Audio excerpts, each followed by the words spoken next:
So we're very happy to have as our guest today, Nickole Whipple, who you've already seen, who is a member of the Round Valley Indian tribes, and just as importantly, a board member of the Noyo Bida Truth Project. She is a water protector and policy advocate who works with organizations providing professional development in Native Land Stewardship. And this is something I didn't know much about, traditional ecological knowledge, TEK. We'll hear more about that. She's worked to exercise tribal rights in creating policy initiatives to provide equitable recommendations in the oversight of cultural resources and the collaboration of community partners to provide cultural events for tribal youth and families. Our topic today is land back to Indigenous people, which is something I've wanted to have someone speak about publicly for some time, as this is, I find, a very misunderstood concept. Every time I raise the issue, I'm told something like, oh, if you believe that, then give the natives your house. Or, we won, they lost, it's ours. There's a little bit more to the issue than that. And so I'm glad we're going to be able to discuss it here today. The Land Back movement is an Indigenous-led initiative claiming environmental justice in ancestral territories. To this day, Indigenous First People suffer from systemic injustices invoked by colonial government systems through forced removal and assimilation. Here in Fort Bragg, Indigenous people were forced off their land and first onto the Mendocino Indian Reservation in 1856, and later marched to inland reservations under Army guns. Their land was then sold off to white settlers at $1.25 an acre. So I'm very glad to be able to have a speaker who can address this subject, and I want you to join me in welcoming Nickole Whipple.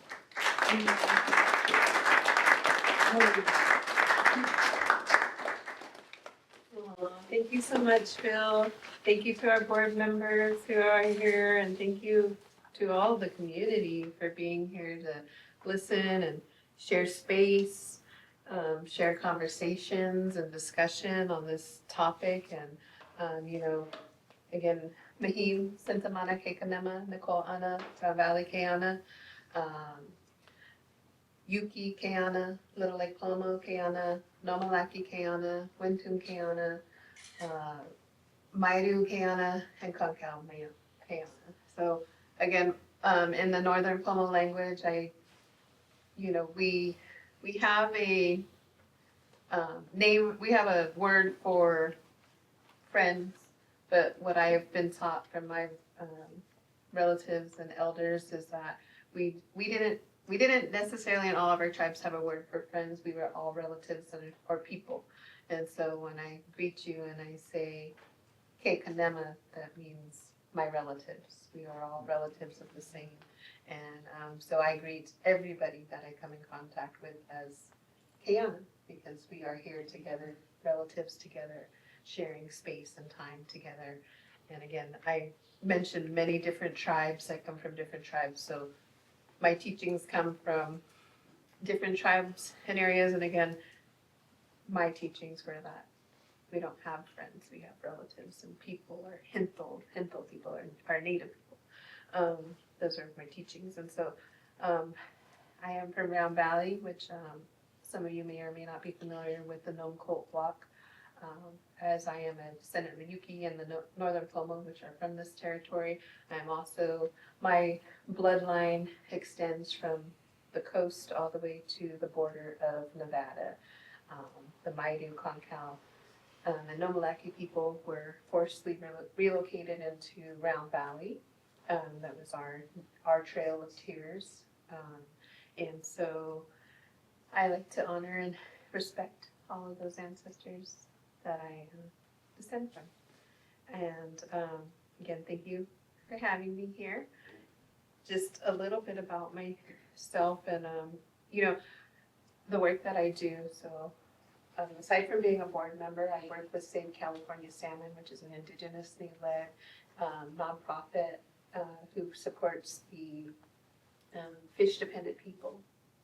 And in that area, had many doors open, and I'm very thankful to have learned so much about the science and the history of, because I worked in education and policy, and had plenty of time to work with our youth and returning our youth to our sacred places and our rivers and our waters. And so I also had the opportunity to work with Tribal Eco Restoration Alliance, where I am part of their ecocultural fire crew as a firelighter, which means so much when we talk about restoration and land return, because it's so important for us as tribal people to be able to put good fire on the ground to manage our ancestral territories in a way that is historically correct. And in timing, and the reason for those the timing of those burns are critical for our natural resources, for the water quality, and for the quality of our plants and flora and the ecological systems.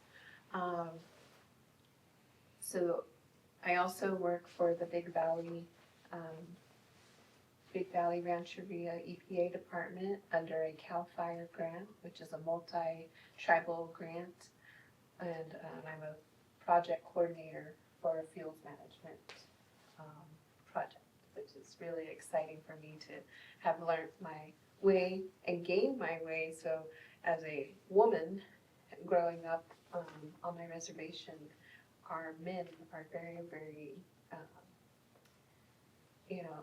it is they take it on as their job to care for our women. And they do all of the work and restoration work out in the lands and tend and make sure that our women don't have to do certain things.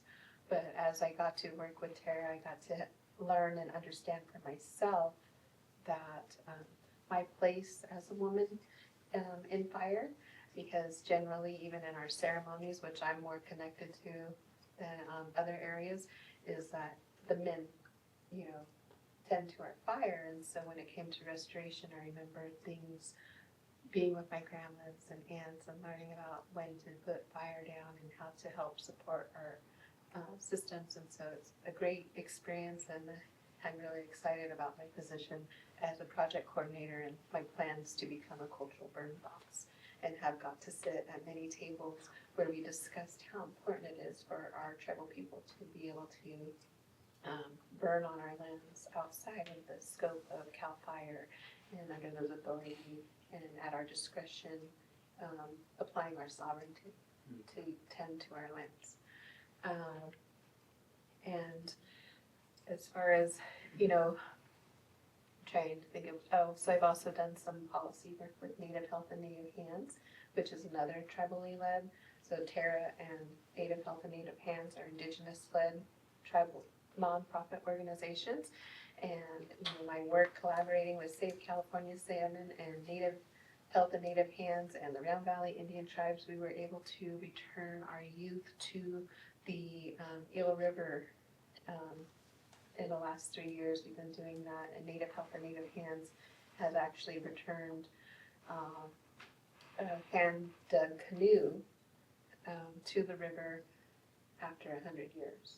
Which, so it's a lot of, if you think about it, our tribal people practicing our culture has been taken away from us in 70, we're just, so to date myself, I was born in 79, and so it's easy for me to remember using my own age, that how short of a span it's been since we've been able to legally practice our culture, because it was in 78 that we were given our rights back to be Native American, to practice our culture.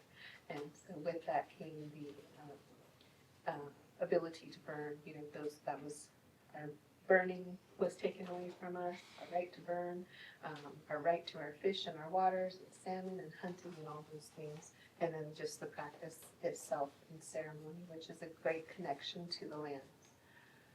You know, Phil hits it, is right on point when, you know, the talk about land back is just that. The talk is always a misunderstanding, miscommunication of, okay, well, you want to see the Indians have their land back? Well, then give them yours, you know, and that's not the point. That's not our idea.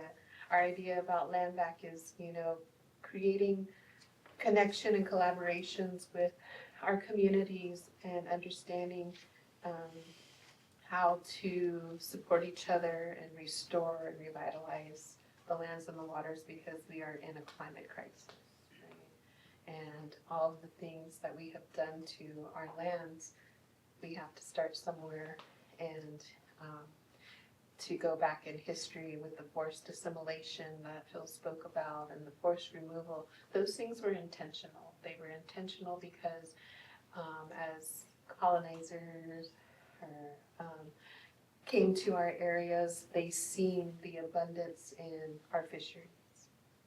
And they seen the abundance in, you know, the land.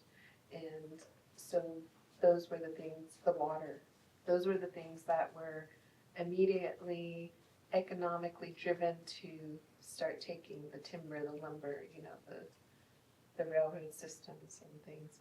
And so for us, we know that today, I'm from Round Valley, and we struggle to get in and out of our valley for safety reasons and all, for just having access to anything. We're kind of in a fishbowl.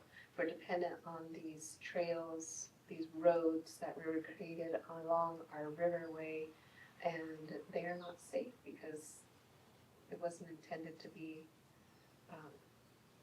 a road along our rivers. And so here we are with the state of California constantly dumping into just to maintain our road. And I'm sure those of you who live on the coast, you understand completely what I'm talking about, of all the erosion and the natural lands that are falling apart, depleting because of what we've done.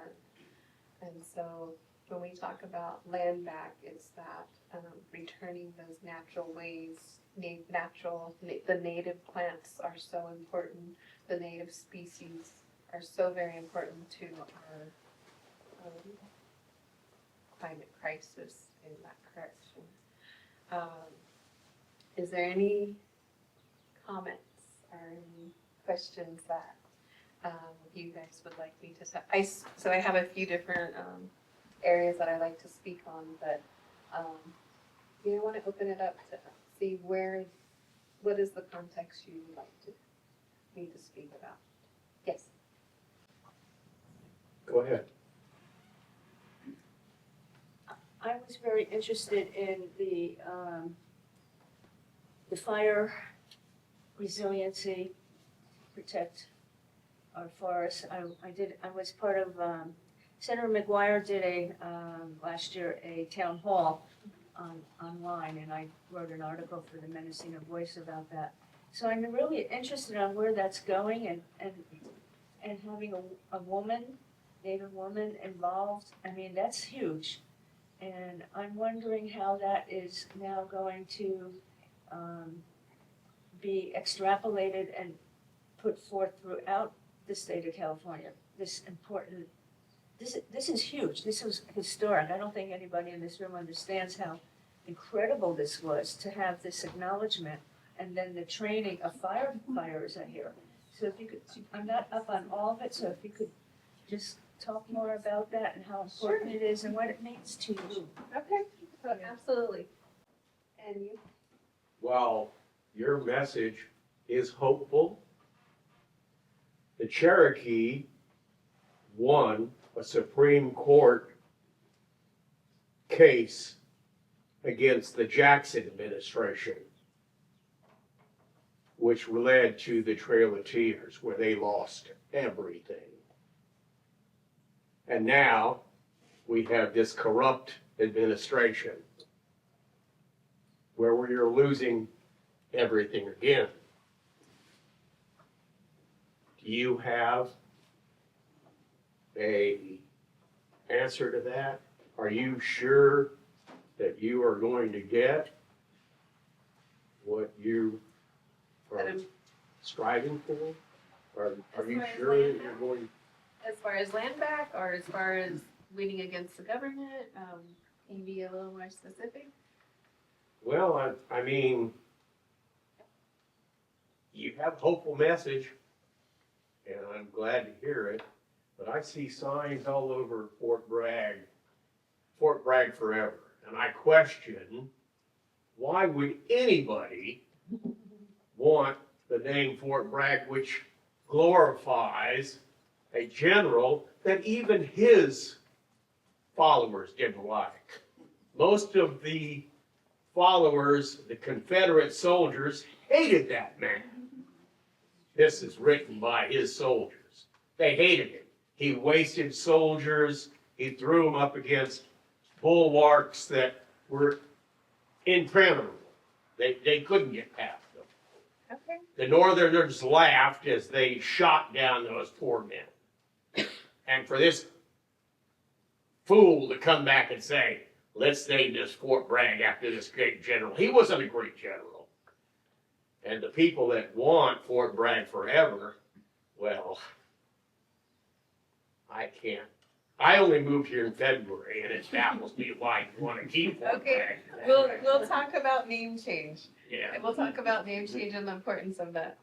Yeah, I listen to this program the first Monday of every month on KZYX with Corinne Pierce. Oh, yes, I love Greg. And she is so wonderful, the guests she has on, and how tending, cultivating, harvesting plants is actually helping the plants.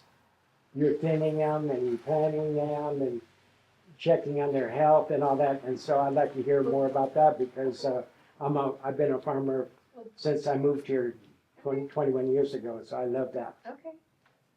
Anybody else? Any other topics? Yes. As far as the rest of your answers today, I'm hoping that you can maybe specify some of the hoops that you have to jump through from, I mean, you have multiple projects that you're dealing with. Of course, you're having to probably do a lot of paperwork and you're gonna have to apply for license. You have to apply for a license just to build one fire sometimes for ceremony.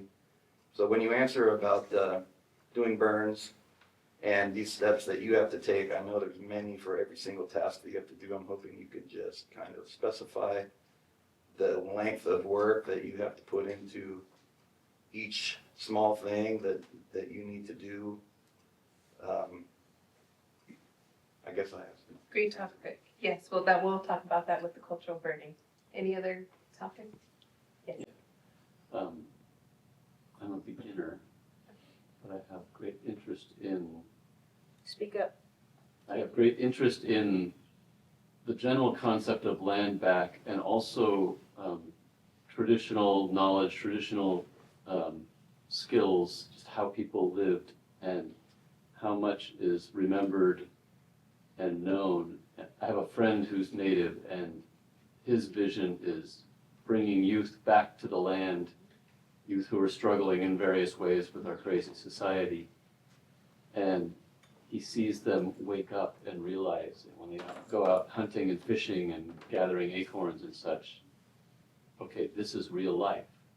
That's the assimilation that we were talking, that, Phil brought up when we talk about assimilation.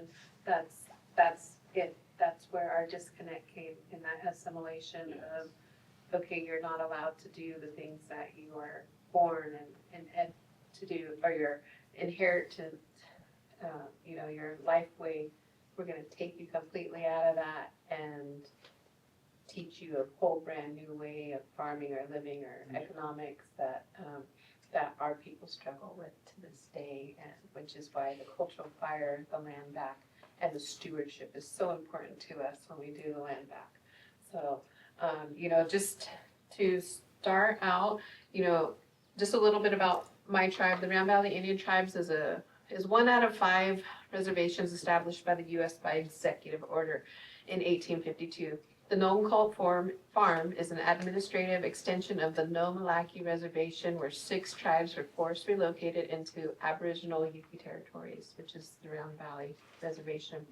Today, the ancestral territories of the 7 confederated tribes of Round Valley, roughly 5,600 recognized members, spans from the border of California to Nevada into the coast over multiple water basins, including the Eel River.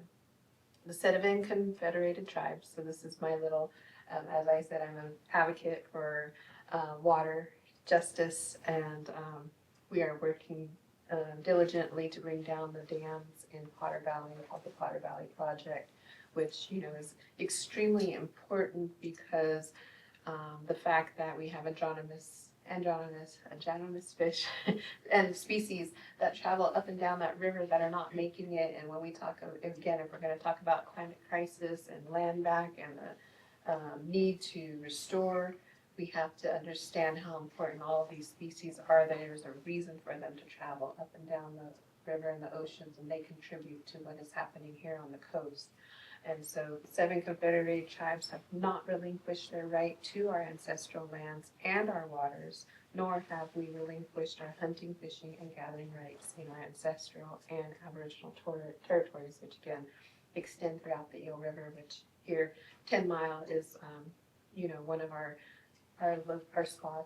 ancestral territories, Aboriginal territories to the Yuki people, but also the Eel River, the estuaries in Humboldt Bay. And so it's very important that we protect and fill all those places and manage those lands. But, as we talk about the first reservations and the Mendocino Reservation, I just like to share, exactly what a federal enclave is. A federal enclave is a parcel of land owned by the federal government within a state where federal laws apply and state laws generally don't. And so when we think about reservations and those lands, they are an enclave similar to that of any fort or, and this is why it's so important for us when we talk about land back, is that a lot of our tribal people are still, when people think about the reservations, they have this misconception that, oh, those Indians over there live for free on those reservations. And they don't pay taxes, they get free housing, they get to have casinos, they get free tobacco, all these misconceptions happen, but really what those reservations are federal enclaves where our tribal people were forced into those locations that are not even where the majority of us are from. Like I shared, I am a Yuki descendant. My father is directly from the valley of Round Valley, but my mother's family is not. They're from the border of Nevada, spread out, who were all forcibly removed into this enclave. And today we still, I just shared what a federal enclave is, we are still required to follow certain rules of not only the federal agencies, but also the state agencies. But in this, it says some state laws do not apply, right? So this is where we have a good relationship with our state officials and going into that process of, what does it take? I've had a great, I feel like in my new era of getting into this work, because I know there have been many, many before me who have been doing this for longer than I've been alive, I have seen great change in our voices being heard, and the fact that we have many, many tribal liaisons and tribal leaders and representatives who are constantly, tribal organizations who are constantly speaking on our behalf and expressing how important it is that we change these laws, or these laws apply, these tribal trust responsibilities apply to our tribal people, and that we have these needs, and those needs are not for us to just stay on the reservation and maintain that kind of isolating ourselves into these federal enclaves, but taking on the responsibility of caring for our ancestral lands. Yes. I have a question about that. With the term sovereign nation, Mhm. and you're talking about federal enclaves, I'm curious about because with a sovereign nation, you would think you'd be able to do certain things with freedom, right? Because you're a sovereign nation, there's a sovereign nation. But the federal enclave, you're saying you have to abide by certain laws. So I'm just kind of curious about that dynamic of that.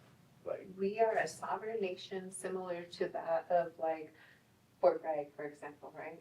So, we've had the conversations about changing the name of Fort Bragg, right? And I'm all for that name change.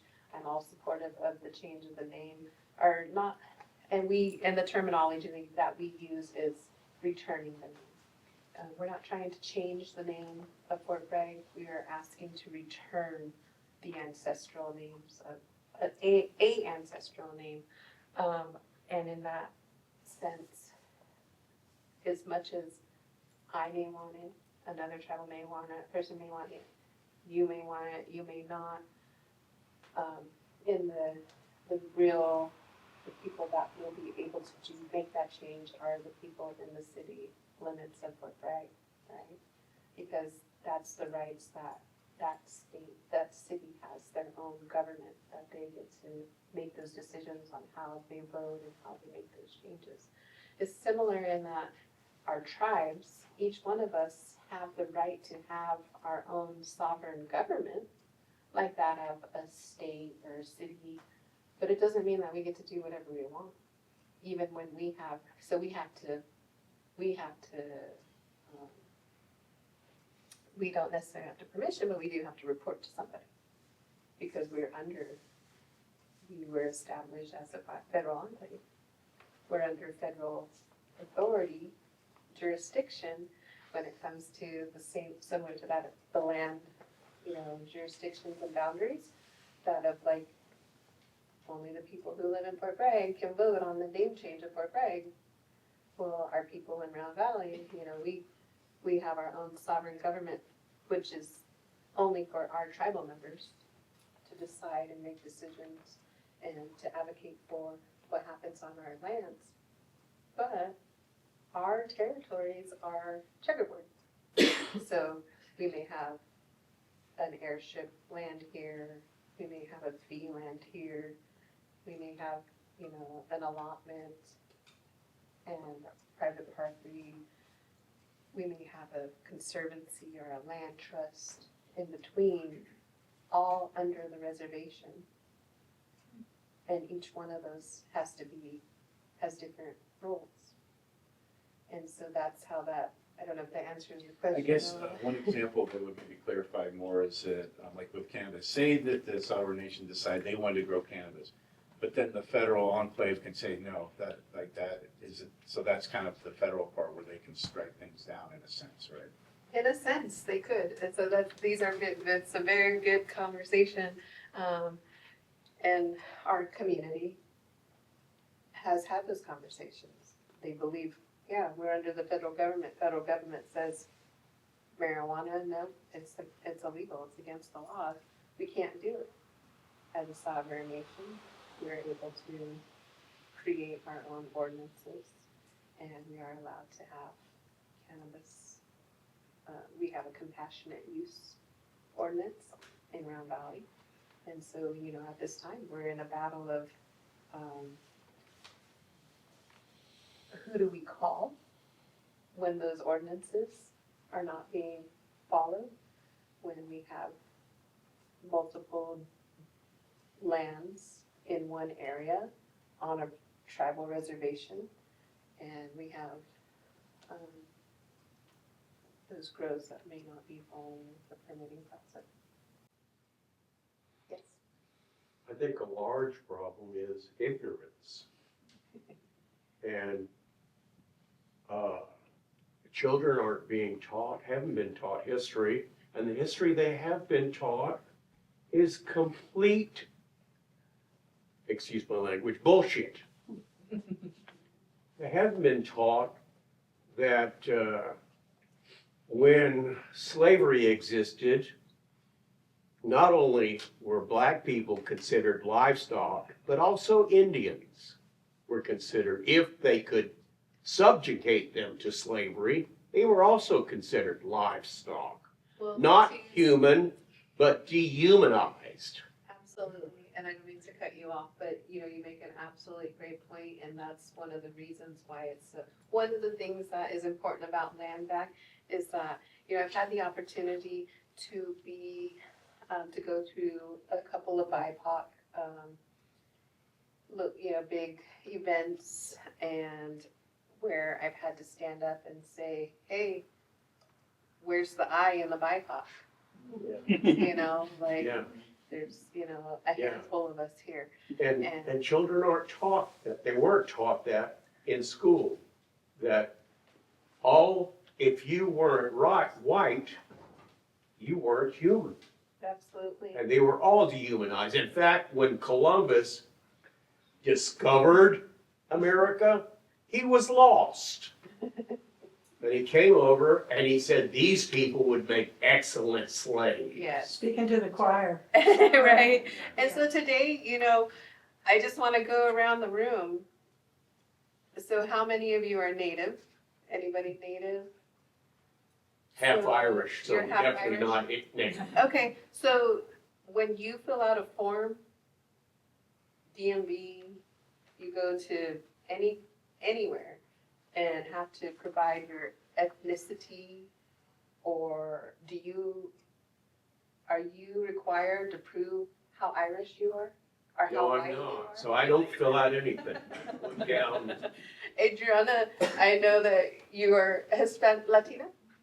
I consider myself very lucky to be white because I am afforded all the privileges of this nation But my point because is, of my race. my point is Yes. that you are speaking to the choir, and that as an Indigenous first person, every time I go to fill out a form, Yes. and I, you know, and Kyle can understand this because he works in the, you know, in the school where we have to still provide a head count to the education system that is teaching lies and bullshit. Yes. A false history about our people. We are the only people who have to prove we're Indian or prove that we're first people. Yes. Well, you know, again, I've been in these spaces of BIPOC areas, and I had an opportunity to work with the Education Trust, which is a federal organization throughout the U.S., and the majority were Hispanic and Black. And in my interview, I'm explaining the trilateral government system, which is what you were asking about, you know, that balance of the tribal, local, state, and federal laws that apply to tribal people. And, you know, they asked me why it was so important for me as a Native woman or Native person to be a part of this program and what it meant to me and what it meant to live on the reservation and to be Native, and why did I feel so deprived. And I told them, well, when you're checking the box, because that's a terminology that we use in reentry and in the criminal justice era of supporting rehabilitation, when you're checking the box, do you have to mark how Black you are? Do you have to mark how Hispanic you are or how white you are? Do you have to have a roll number to provide and share and prove that? And they were like, wow, Nickole. And it was really funny because one of my colleagues, I was telling him my story, and we were talking about, and these, you know, were people who have overcome great, I want to say criminal, they were in reentry, rehabilitated, people doing great work across the U.S. and overcoming those obstacles. And it was funny because they were like, wow, Nikki, you're a lifer. I'm like, yeah, I was basically born into this as a lifer of living, you know, being forced to have my dog tag or my A number as, you know, tribal roll number to prove how Native American I am. Going into talking about the name change, you know, name change is very difficult. So for my tribe, I was able to work with I was a part of our UP committee under our tribe, and we changed the name of Hastings Law School. And yes, and it was a beautiful, beautiful thing. But unfortunately, you know, we changed the college regrettably agreed to UCSF.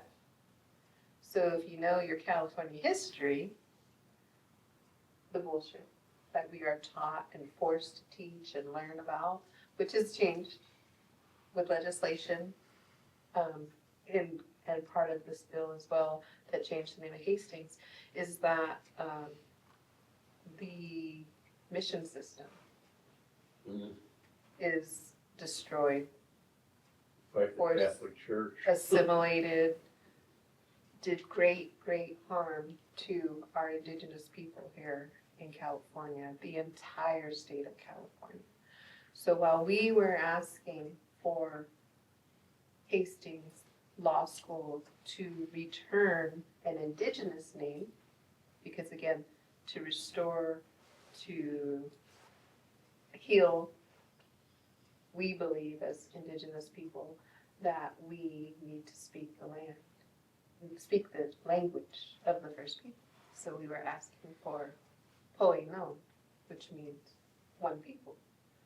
We wanted to see the college being named one people because that's what we want.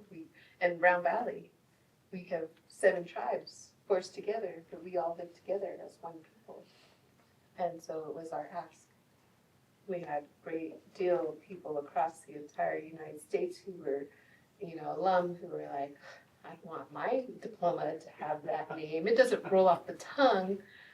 People in the Bay Area were like, ugh, we don't want that name on any walls in our territory. And it's like, but you walk down to Hastings Law School and every other thing that says San Francisco, you're okay with this person who desecrated the entire state of California. Half of you aren't even recognized because of this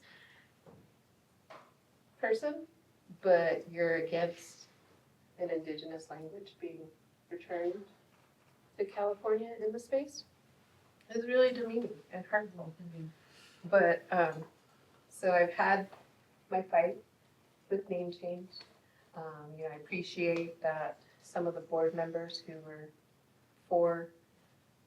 all for the name change, but hesitant because of their business in education, and those who were not in support of how Poino might not roll off the tongue of their prestigious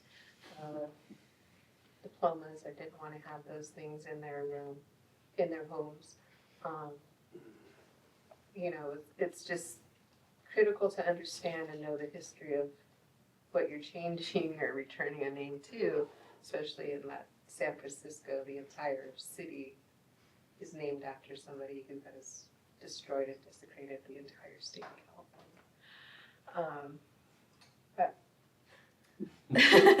Other than So that. I understand where you're coming from when it's like, why?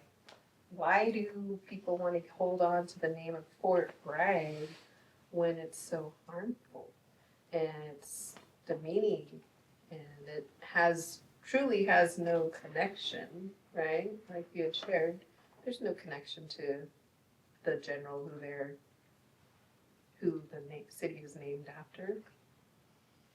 But so in a lot of this policy work and things that, you know, conversations we've had, you know, we have been able to pass cultural burn agreements under Senate Bill 310.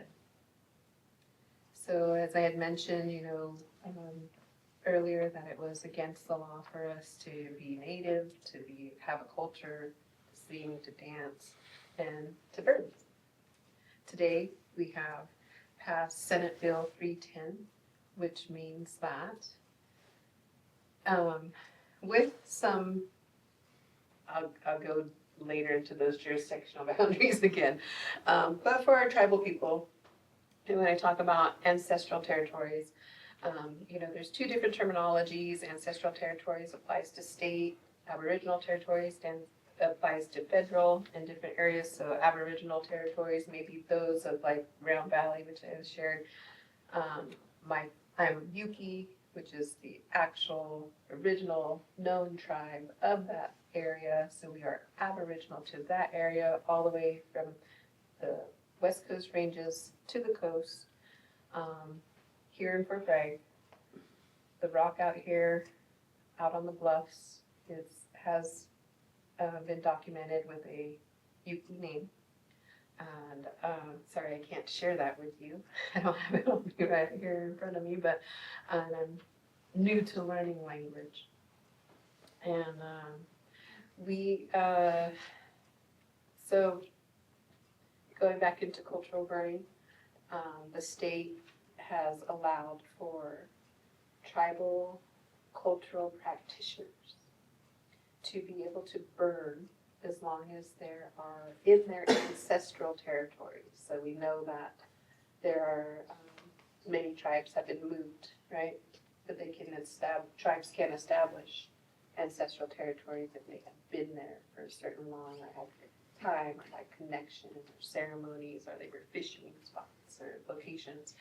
And so what has happened now with this state law is that if a tribe has ancestral territories and they have a tribal, and this is only for federally recognized tribes, if a tribal leader or government appoints a cultural burner, they are allowed to burn in an ancestral territory.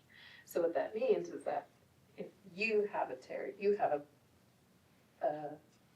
private property, and you know that it's in the ancestral territories of the Northern Pomo or the Yuki or the Noyo, and you reach out to a tribal lead who appoints a cultural burner, and you give permission, then we can come in and do a cultural burn without having to go through all of the red tape of the state process.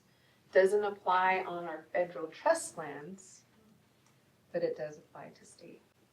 Do you know, are you involved with Rivers Bend, that they just did that on their place? Rivers No. Bend Retreat Center.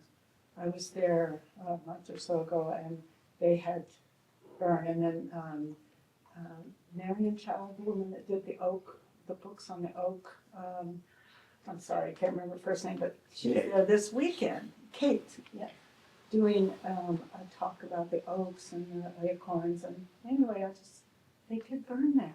Yes. It was very brave. Yeah.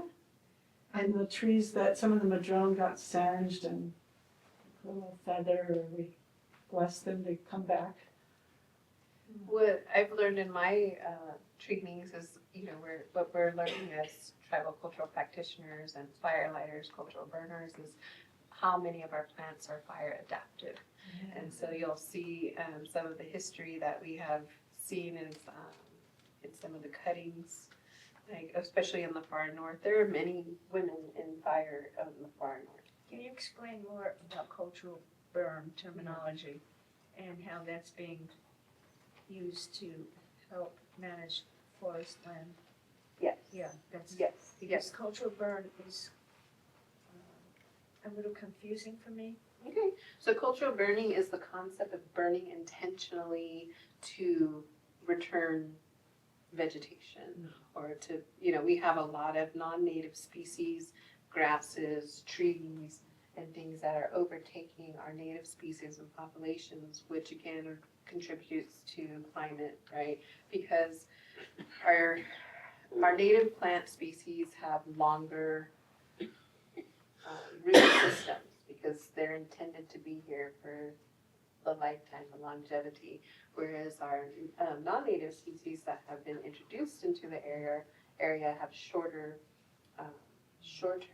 root systems, and they grow like wildfire, and then they're completely invasive, and then they take over the water, they take out the sunlight, they take out all these things from our native plant species, which again, contribute to not only the nutrient health of the area, but also erosion and all of those things. And so the intention of cultural burning is to remove those invasive species and support the health of something that we want to grow back stronger. And so what we do is we depend upon what we call a seasonal round, and it's difficult for us to sometimes to choose. Okay, well, you know, we have a batch of willow here, and we have some oaks. Willow and oaks can be the same. Maybe we have, let's see, maybe we have some Eucalyptus. eucalyptus and, well, Pampas grass. those are not native. Redwood. Manzanita? Manzanita? Manzanita is a native plant. Yeah, so manzanita, you know, we have a hillside with manzanita and oak. And we want to burn for the return. We want to burn so that we can have healthy acorn return. You know, we have to take in consideration that the manzanita burns really, really hot and really, really fast. And so we're trying to look at the residency of the fire to only put down a low level fire, because what we're looking for when we're burning around the oaks, which we know are fire adaptive because oaks are water indicators.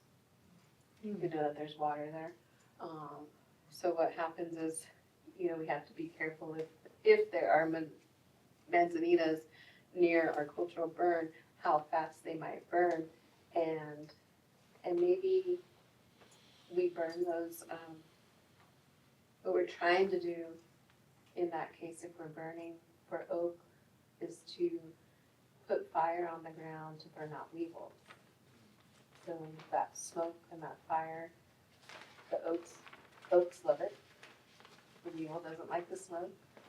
They'll go away, they'll escape and kill them off so that we can come back and gather where there's not a lot of weevil.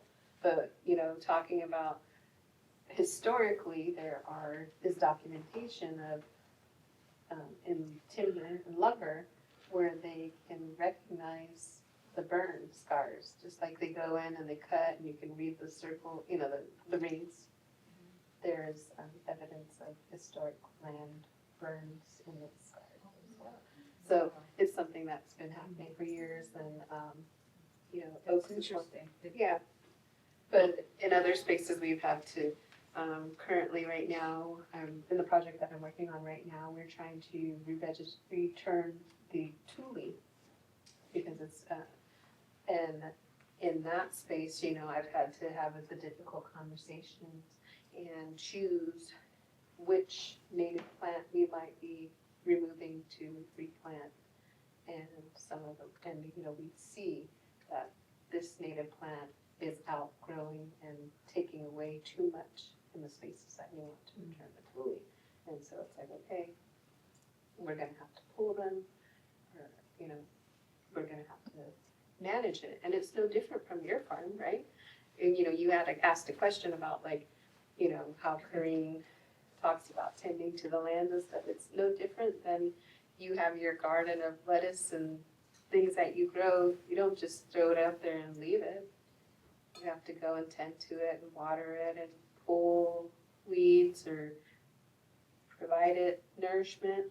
And that's what fire does, right? Any type of fire, good fire that we put on the ground, you know, and this, I'm sure this bottled water went through some type of process, probably through charcoal. And that's what the fire does for our lands and our watersheds. Our surface water is, you know, helps with not only our plant systems, but also our quality of our water. So I actually have one small little like tidbit fact about the eucalyptus specifically and wildfires. Eucalyptus is one of the most highly flammable trees ever. It's basically like a rolled up newspaper soaked in kerosene. And really, I think there should be a much larger movement to be ridding eucalyptus from this whole area. Became popular after the big fire seasons that we had.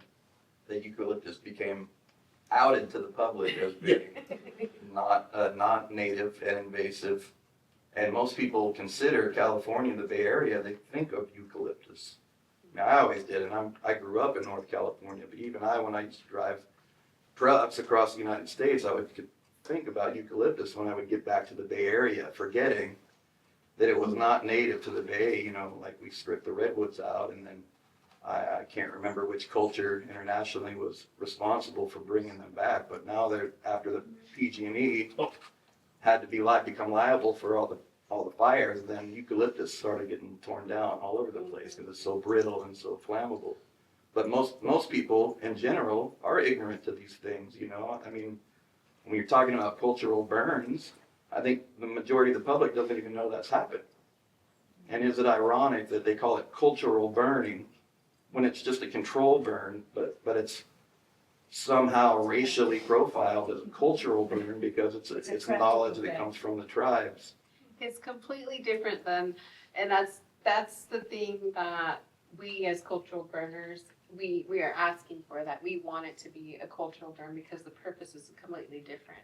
Prescribed burns are suppression. Those are based on suppression practices. Those are, preparing for suppression of wildfire. And so it's like you just go in and you're just clearing out an area to reduce fuels. That's not what cultural burning is. Not about fuel reduction necessarily. It's a mix because we want to get out flashy fuels and invasives. But the intention of cultural burning is to return. Rematriation. Yes. Can you define rematriation for everybody? Sure. So rematriation was the term that we use in tending to Mother Earth and understanding what, as tribal people, we call the earth Mother Earth because she is our provider. We come from the earth, and a lot of our tribes are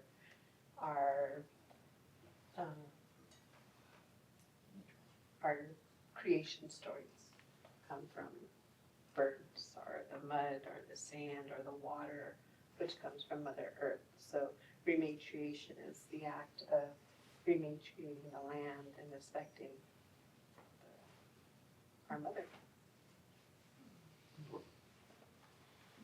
I was going to say to him specifically that the reason that so much eucalyptus is here is one scammer who had a hookup for eucalyptus from Australia, and he scammed a whole bunch of people out here saying it's going to grow in like 5 years. It was meant to be a timber, Yes. faster growing Yeah. timber resource, right? Any other comments, questions, or topics that anybody would like to? I'd like to raise a topic.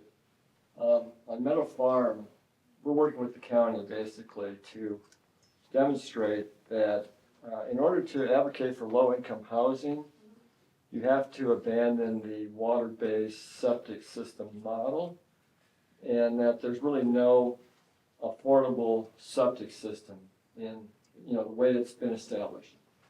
And that we're trying to use examples of native or historic practices on waste removal that are more water effective. Because why should we pump water from our well, which we pay to drill, to use electricity, to pump water just to flush it down the toilet to get rid of waste? That waste could have a nitrogen, phosphorus, and potassium benefit to the growth of agriculture on our farm. It's a flawed, failing system, and it's not affordable. So we're trying to demonstrate affordability. Now, the indigenous people probably had a method of disposing of human waste that should be revealed somehow to the ignorant that don't know what that was. But they didn't take medicine, they didn't take drugs, and all that stuff is coming into, Right, yeah, the water now. that's a whole different system. Yeah, but I would just like to invite your indigenous population to help educate the dumbass white natives who came up with this poor system of waste removal to help us understand how you as Native people processed waste. Now, I know you were nomads and moved, so you probably had landfills in some form that you had to move away from, maybe because of the well the well was being toxified or something. But I'd invite you all to help us, at least at Metafarm, understand what that practice was, so we can help extend that as a base of information. We just debuted a movie in America called Holy Shit, and it was a wonderful example of what other nations are doing where there's drought or there's famine, and they need to grow food and use urine as a source of energy to heat or to cool or whatever, and use waste, human solid waste, to grow food. So there are practices, and Germany and Sweden have some examples of 4-story apartment houses processing their human waste in an effective way. But Well, I'm to the sure it extent- would be a lot more safer than a lot of the ag runoff that we face into our water systems that we do today. But, the water board has, passed some legislation, and I got to speak and, when I, what has been deemed as poop to tap. Because, and I was just sharing yesterday how, as a young girl, I remember in one of my science classes being told that we are the only country who uses our fresh water for our toilet systems. And at that time, I was like, oh my God, we're gonna run out of water. Why are we doing this? I'm starting to get a little girl worried about it. And here we are. We don't, and that was one of the things that I shared with the water board is that, as they're starting to create those systems of recycling our wastewater and I should forget. That was all planned. So the recycling of, what I've shared when I talk about health and wellness and the protection of our water. Right now, there's so much demand for clean water to feed into ag, but there's not any conversations about what's coming out of that ag water and those synthetics that are going into our water systems, our watersheds, our drinking water. And now the fix is, instead of regulating ag better and that the sediment or the release of those toxins into our watersheds, it doesn't make a whole lot of sense to me that the fix is, oh, well, let's do poop the tap. Let's recycle our sewage instead of looking at all the synthetics that we're pouring into because of our ag. And so I let the water board know, hey, I'm thinking about my children, my grandchildren. I got to have somewhat clean water. I don't want to see my children have to drink poop to tap water because we have to protect ag so that they can pour synthetics into our drinking water system. And I just want to say it's probably safer to drink the actual recycled water than it is to eat the foods that are being grown, produced. It's like put 2 and 2 together. Why do we have all of these diseases, all these cancerous diseases that we don't know how to treat? Because we're consuming things that are not meant for our body, and it's going right into our food systems and our water. Final, I think we've covered a lot of territory, and obviously we could keep going for a long time. I don't want to wear a speaker out. Anything you want to say, kind of, at the end here? So, land back, again, is not one term. It's not, Phil, I want your land. That's what I was worried I about. do. And that'll fix it, everything. Fix it up. It'll fix it all if you just give me your house. Okay. Please do take it, I don't wanna deal with this. You don't want half these houses. Yeah, land back is more than just, giving back a property. It's about land stewardship and returning the practices and sharing the practices in the space, yes. Before you close, could you speak to, maybe there's some people in this room that have property that could be stewarded? Yes. It's not just a one-shot deal. Could you speak to that and how over time, it's not just one visit? Even if it's for collecting basket materials, it takes years to bring land back to a place where you could gather, so. Absolutely. So when I talked about, the purpose, cultural burning is about a purpose, with a purpose, and not just a prescribed burn to get rid of fuels to mitigate fire suppression. It's about a purpose of, what's coming next year and what we plan, what we're gonna need for the following years. And so when we burn with intention and manage, and that means that it's not a one-shot deal. Those prescribed burns are, we wanna save it, we're gonna, we wanna mitigate, so we're just gonna come in and burn, and then that's it. No, our cultural people, we traveled, we were nomads. Some of us were nomads. We had, summer houses, winter houses, spring houses, and ceremonies for those different things to pray for the return and being thankful for what we have been gifted. And that means tending, again, going back to tending regularly, right? So just like any other farmer who may have their spring, summer, or winter crops, that's what we had and that's what we did. We had to come in and continue caring for those same spaces. And maybe we cared for one place and gathered here one year, and then we knew that that place had to be maybe then burned or cut back, and then we went to another place and then came back a year or two later in those different spaces and shared what we had as well. Some of our families gathered this, and some gathered that, and that was our economics, our sharing what each other had. What was your other question? Oh, so just if someone here was going to say, yes, let's start stewarding our land, it comes down to like leaving your gates unlocked and things like that. So you know that this is a process, not just one.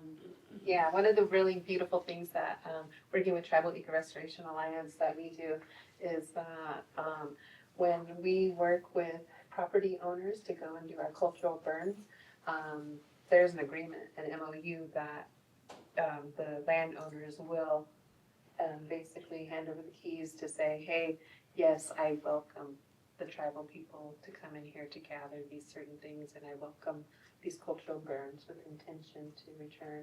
But those, and I had somebody come to me yesterday, like, I have this property and we're thinking about, we want to give it back. The land back movement is so difficult for our tribal people with all of those ties, and we were asking about, just the process of burning, the process of the land back in itself, and I talked about how we can burn on state and our fee lands if our tribe buys or gets fee land, different property, private properties, but we're not allowed to practice on our own federally trust properties. And so we've had to jump through these hoops, and it's beautiful that some of the conservancies and land trusts, with all of their knowledge and the legal expertise, have been able to share with us, like, hey, it's easier for us if we get it and we give it back to you. Because otherwise you're tied and bound to those state funding regulations.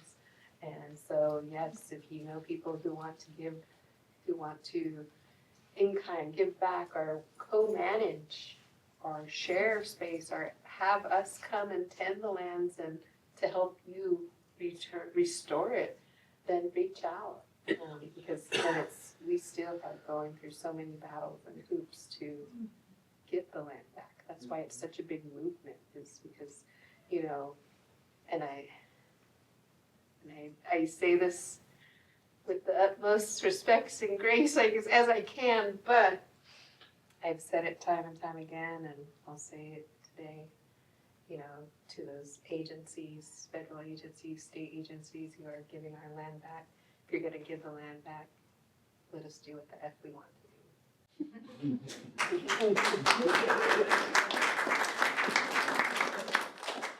I came up for the Native Arts Expo this weekend in Mendocino, and it's been wonderful the last few years to be welcomed into the town of Mendocino, which has kind of notably been a little bit closed and private over the years, you know. It feels good for the Native community up and down the coast here, I know. And I'll speak quickly because I was born in Ukiah and I grew up in Upper Lake, and I've spent time here in my childhood, and now I live in the Bay Area, and we come up for Native events, and I dabble in Native activism. And so I know, speaking about the name change, that has been a very, very heated topic for every town that's gone through this. And if you want to research it all, and moving forward, what happened in Kelseyville a couple of years ago, the town of Kelseyville did a very similar thing. They put the name change to test, and it was met with a lot of hatred and anger. Same thing here. And that's the way it's going to be, because even when we think about, what the administration wanted to change one of the mountain names in Washington, or wanted to change it back. And it kind of ties into with what you asked about the plumbing system. What's the Native plumbing system like? And I wish you the best. It's going to be up to you, townsfolk who are a part of this city, to really be loving and communicate correctly, because everybody has different information and everybody has a different reason and purpose for their perspective, and everybody wants to be heard. And only you in this city are going to be able to make that change. And I think the Native community is thankful for that, but it really is going to be up to you, because the Native community has been asking for things constantly by the thousands for decades and decades, and most of it is, who cares, you know, be quiet. But in order for you guys to get over, like, just please be steadfast. And when it comes to receiving Native knowledge and ancestral knowledge, and somebody mentioned how hard and maybe it is to come by for some indigenous people from the state now. You know, that's for intellectual people, you know, people who go out and seek that information, even within the communities. Like, she's educated and she went out and she tried, and now so many people look to her to be a leader for these things, and working with the government is awful with all the hoops. But the point I wanted to make was that give a little, like, the idea of giving back these names that have been here already for tens of thousands of years for these things, is kind of a small act of respect, which is hard to find. Like, getting respect for the Native community is hard enough, and then to want to share Native ancestral culture and information in return is a little bit out of balance, because what I hear on the angry fights about it is like, well, just take it over then. Just give them all the EPA responsibilities, and, well, nobody wants to clean up the mess. And out of all due respect, like, we can trade information if we're all on the same page, because it is all one land, and people are going to get real nasty about it. But I thank you all personally very much for taking it to task, because all these towns and places had names for forever. And to change them now is hard for people to do, because it goes against their nationalist training that we have from winning so many damn wars and being so proud of our generals and our soldiers within my own family and everybody else's too. And I understand, but I respect you all for taking it to task, and I hope you do win. And the communities, the Native communities, are definitely with any kind of change and support to rematriating all of the earth to flow together. You know, the original equation was correct. And I think we can all farm and take care of the land. We all want to do that, because we're all from the land. Just because our information and training comes from Europe doesn't mean we're not part of the land the same, you know. Yeah, I found that with bringing back the original name, it's not even a step forward. It's like standing up before you even walk forward on these issues. I don't want to be disrespectful. Let's close with that idea that we will be steadfast. Hey. Thank you. Thanks for coming. Thank you.